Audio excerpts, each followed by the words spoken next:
Reverend K. Parian, Pastor in Charge, District Wayajer, Jong Balang Presbyterian Hak Arpan Rio Trik Leber, ula pli ya mau nongrim jonga jingkin tiu kerdan, ya ka Wayajer Presbyterian Secondary School, syaka Wayajer Presbyterian High Secondary School, nakabenta ka arts stream.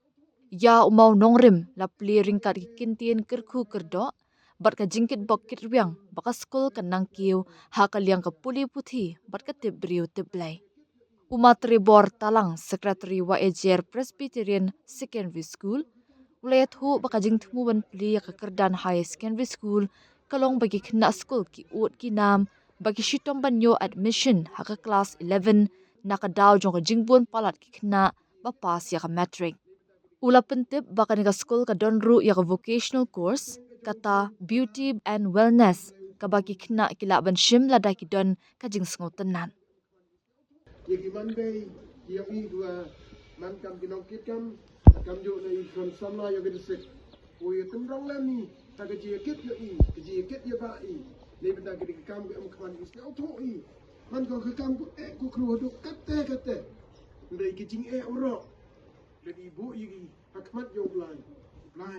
Bo ya lu piu yo gede kam. Ake keteng ke jo blai pa, u blai phone, baru blai mut se ba ko. Plino yung mau nong rim jong Wayajer Christian High Secondary School West Chantiai Hill Meghalaya. Nakabenta bantu yung mau nong rim kabanong ka jisdang jong kani ka school ka jongi kikintin kita na yung mau nong rim kanong kumni. To God be the glory. Foundation stone laid by Reverend K. Pariat, Pastor in Charge, Wayajer District, on the 26th March 2026. Mutu knowledge power.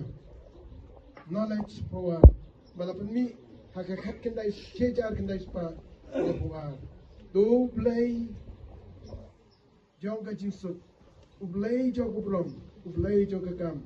Kerku ya ke ke bangi kong ke distrik nilale nagaptaban wanda ya ke jingnang jinsta hagi di time ti jong le kerku nang ta kaburang ba jung